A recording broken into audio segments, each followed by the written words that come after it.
Yes, welcome back, ladies and gentlemen, boys and girls. It's your boy Beaky, and I have returned because we need to talk. In fact, let's talk about replacing predatory microtransactions and loot boxes in game, specifically mostly the loot box situation. How do we go forward after the recent announcement that a representative is trying to put a bill into effect to ban loot boxes because the poor children, they might go ahead and spend their mommy and daddy's credit card and buy all the Overwatch loot boxes, all the Fortnite loot boxes, all the freaking well, there's no loot boxes in Fortnite. I'm wrong about that. Sorry, there's no loot boxes in Fortnite. Good job, Fortnite.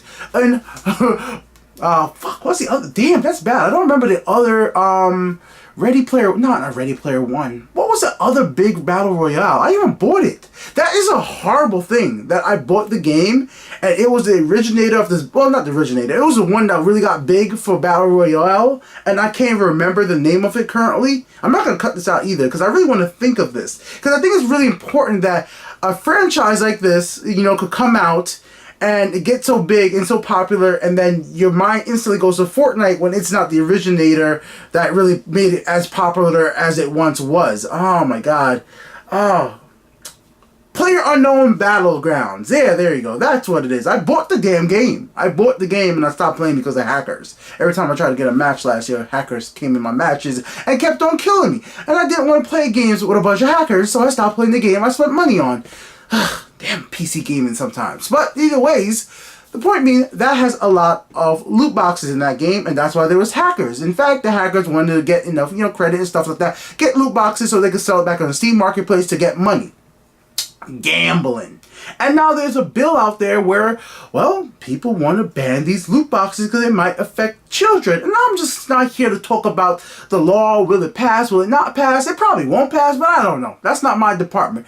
I'm trying to say is how us as gamers would react to this and how the gaming industry would react to this as well, because they need to replace loot boxes with something else because of the situation that games are not going to be moving past $60 anytime soon. Even in the generation that's coming up with the PS5, Xbox 2, the Switch Pro, whatever it might be, I don't see games getting past the $60 price point. Just like consoles really are at the price point of $400 to $500. I don't see a console being released for over $500 in the next generation as well. So developers and system manufacturers have to find different ways to make money. They want to keep having their profits go up on that line chart, They just want to make all the damn money, as somebody like Jim Sterling would say. And with that being a thing, well, the important thing here is, well, they're going to take out loot boxes if they need to, but they're going to be wanting to make money in other ways. And one way is predatory microtransactions, where they have like microtransactions that you almost need to buy, like utility items in games where you're like, oh my god, it gives you advantage, and then you can just buy it directly as a microtransaction. But I actually want to talk about a way that gaming is already doing this correctly, and then we should just adopt that model. Even if that model is not the best for gamers overall, I still think it gives a lot of gamers the choice to get exactly what they want. And that is just to have a store. Let's just keep this simple. Why do we need to complicate things? Fallout 76. This game has problems. It has a lot of problems throughout its development cycle and release and post-release. The game has become a lot better with the recent update to the game that made massive changes, but it still has problems nonetheless, and they're still working on that. But one thing that this game has done pretty good is there's no loot boxes in the game so far that I've seen, and there is a store that has microtransaction items that people could just go in there and buy exactly what they want. Now, previously there were no ways for you to buy anything that has gameplay effects, but recently they did add something in there called utility items that repair your weapons using the free currency. Now, as somebody who plays Fallout 76 and never liked the fact that the store in the game, to me, was always overpriced. The stuff they had on sale were extremely expensive. The same thing with Anthem, like the skins. There's no there's no loot boxes, but like $8 for some very generic skins or paint jobs, or even more than that, to me, was not worth the value. But there's one thing that I did learn from Anthem and for Fallout 76 specifically, because you could see very clearly when you visit people's camps camp or in Anthem when you see other people's Javelin when they have one of those more premium skins they bought from the store. They were very easy to spot. And with that being said, people are buying this stuff even when the game is not that great. That's why I'm using Anthem and I'm using Fallout 76 as example. On games that were released pretty underwhelming, people were still willing to go into those stores and buy the exact item they wanted to buy. And this is the difference between the systems that EA has used in the past with loot boxes, where you just have to open a random loot box and hope you get the thing that you want, which players do not really want to have to deal with. And of course, they're going to make more money, especially with their FIFA games, with that, because somebody could keep trying to open up packs and hope they get Ronaldo or something like that. But for me, I prefer the systems that even Anthem, even Fallout 76, which is two of the worst examples out there because their prices are overpriced, I think it's a better system. So I think going forward, let's keep it simple. Put out these stores out there and let everybody has access to buy exactly the item they want to buy. If developers want to overcharge on those items where it's $8 to $10 for stuff that's not worth $8 to $10, a color swap or, just little tiny changes to an item, fine. People like me, and I'm sure a lot of you guys watching this video right now, will just not buy those items, just like you would not buy those loot boxes. But in this situation now, you might even have a sense that, well, you know what? If I get some in-game currency by playing through the game, like Fallout 76, you could get the in-game currency whole atoms just by playing the game. You could get that stuff just by playing the game and then use that stuff to buy stuff in the shop. Me personally, I never bought any of those visual flares in the shop because I just did not want to support the system at the current price point. And this is what I love us about gamers. We have the choice. And I think giving us choices is the best way to move forward. If it's going to be a card game like Elder Scrolls Legends, Hearthstone, forget the pack opening. This is something I was thinking about for a while now. Like, can games with pack openings really work? But I'm like, why does a digital card game need to have a pack opening mechanic? Why do I have to buy a pack and get a bunch of random cards and some of them are going to be duplicate? Some people will be like, well, you're mimicking what like a real card game might be like. But I'm like, you know what? It's a digital card game. I'm never going to have these cards in real life. Why should I have to spend $2.99, $1.99 for a pack of cards that I can't physically hold ever in my life? Unlike my Pokemon cards or Yu-Gi-Oh cards that I still have some of them scattered around the place probably from years ago. Probably have some of them. I know I gave my nephew most of my Pokemon cards, but I must have some of them in some drawers someplace. I definitely do. Those cards have value. Baseball cards that I had from a friend, those cards still have value to this day. Years ago, my friend gave me some baseball cards, and I still have those things. Still have values. My Hearthstone cards, the Elder Scrolls Legends cards, I might, if I play, and buy those cards, in 10 years, those most likely won't still have value unless that game is still around and still has a thriving community of players still playing the game, or if those cards have not been nerfed or upgraded. Because plenty of cards that I've gotten in Elder Scrolls Legends have been nerfed to the point that I don't play those cards. I've used material, I've used money buying packs, and now I can't use those cards anymore because they're just not competitive. So my thing is like, well, make a shop. Put the cards on sale for 50 cents or $1. That's even a lot right there for individual cards. But as long as it gives players an option to buy the cards individually, it's on the players to see if it's worth their money. Let them decide on buying the cards themselves. If they want that shiny premium card that costs $2 compared to the 50 cents a normal card might cost, let them do it. If there is freaking 1,000 cards in your game and they cost 57 cents each, if somebody wanted a full collection, that might cost them $500. But it's up to the player to do it. Because some people will spend over $1,000, and I've seen this from reading Reddit for some of these games. People say they spend so many money by opening loot boxes just to get all the cards premiums, and it says well over $1,000. Now, I think it's a better situation to be having like, okay, it's $2 each for premium cards. If somebody really wants to do it, let them do it. That's, at least they know exactly what they're getting. Of course, there should be systems in the game to allow the player to get the cards without buying them all. Like, there must be a way to get in-game gold, get that currency. And then there are going to be some players who will never give you money. There's going to be always those free-to-play players. There's always people who just don't want to give you a damn cent. There might be a kid who just wants to play your game, but we need those players, especially in the online games, to have interaction. I need to be able to play with other players if it's a card game there's Hearthstone, there's Elder Scrolls Legends, or whatever else game it might be, Gwent. I need those free players to have myself to have competition again. So you actually do need those free players in your free-to-play games, and yes, there will still be whales. This is what I'm saying for the gaming industry, for the EAs, for the Bethesdas out there. Removing these loot boxes in these competitive type games will not eliminate your chances to have whales. It's just giving the customers more choices to buy the exact item they specifically want. If I want that golden sword skin, I could buy that golden sword skin for $1, $2. The problem currently, though, if the golden sword skin doesn't cost $1 or $2, that golden sword skin costs $5 to $8. And that's where my problem comes into the fact.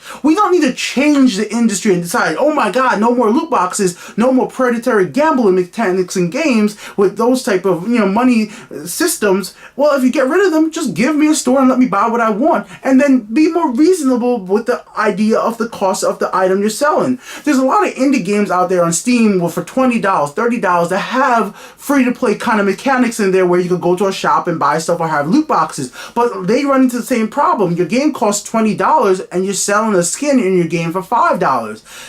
If you think about that $5 cost as a proportion to the cost of your game, that $5 for one little skin doesn't make sense to the vast amount of content in your game. The same way I look at Anthem, an $8 skin doesn't proportion to the $60 game that's missing so much content. Is not really that great, and there should be these skins or should be in the chest anyways and should be able to easily be gotten in the game. So that's the issue I see currently. They price themselves out of the market. They price themselves to the point that I have to actually start thinking, doing the math, like, am I really going to give you $8 for this game that costs $60 when the game itself doesn't have that much content? Or if the game does have that much content, then I feel like I'm getting, like, wait, I should be getting more for my money.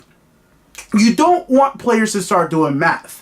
And that's what they got away with loot boxes. That was the greatest thing for these developers and publishers with loot boxes.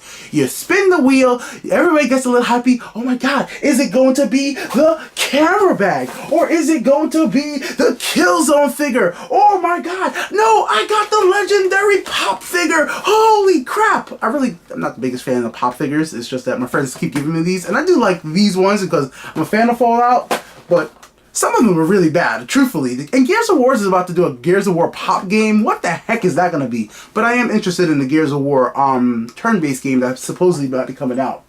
But back on track, you open the stuff up, you got the camera bag when you wanted the pop figure, right?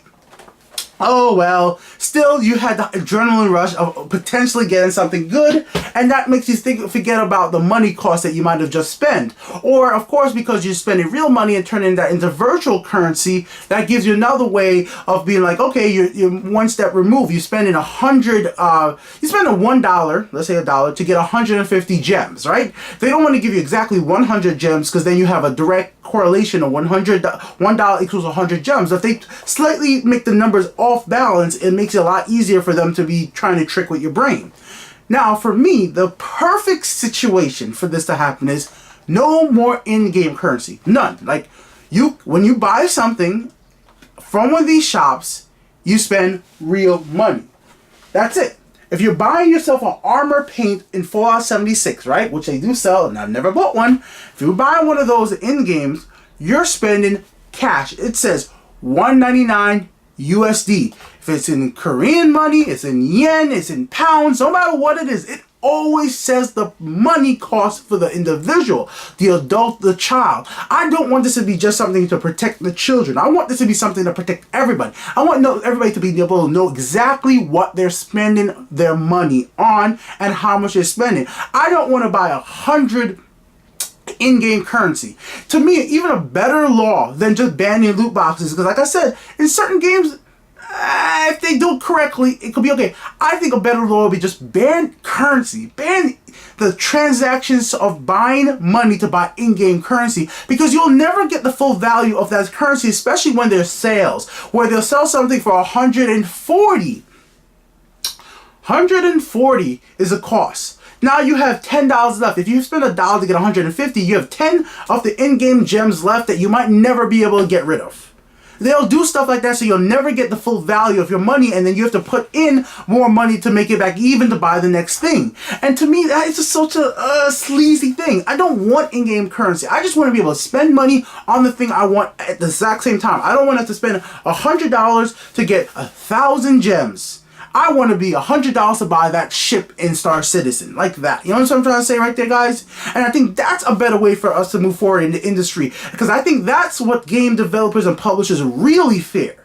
Removing loot boxes would hurt them, but removing that separation of the cash you're spending and the in-game currency would be devastating for the industry, because the moment people start realizing they're actually spending real world money on these items more easily, and it's just not, it's like right there in your face, like you want that skin for that, you know, your freaking huge, big, badass, you know, your Fallout, you want your stuff to look awesome, the skin and the paint job to look awesome on your character. Well, if you want that, you have to spend $2. The kid will see it says $2. The parent will see that it says $2. I will see that it says $2. And that this little thing right there, when you buy to buy it, make you think again, like, you know what? That $2 might be a bus fare to go to work. That $2 might be a sandwich. That $2 might be a drink. That $2 might be just some pocket money you want to keep. But if it's 250 gems, that correlation is one more step you have to think about. Given that one extra step, I know it might be, some people might be saying, people are not that dumb. People are that dumb. People are that dumb. I'm going to say I'm not dumb.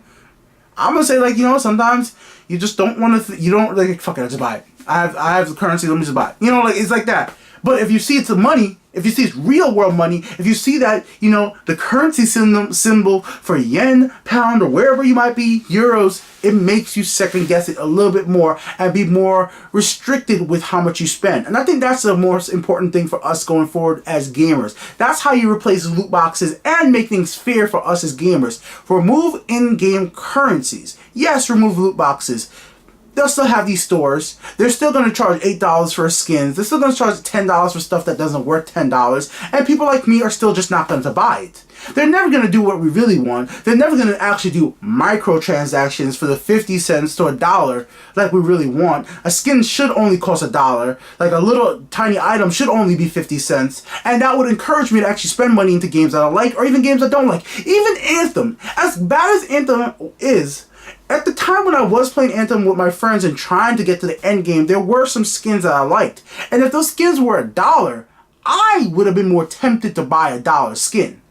$8 could buy whole entire indie games right now. $8 could go buy a bunch of used titles for the freaking GameCube on sites like Amazon or eBay. You know, you could buy stuff with that. And like, you know, my family got a GameCube again. I'm like, yo, let's play some GameCube game. Like, that is like a significant amount of money compared to some $1 that you can find in your couch if you know, search hard enough. Probably you go ahead, go check your couch, go check the couches in the living room, see if you can find yourself $1. Let me know in the comment section who finds $1 in their couches in the living room. Now, this has been a long enough video, guys. It's been Biggie here with the Untitled Game Show, but I love talking about subjects like these. The weekend videos always are going to be longer videos. Check the description to find out my schedule.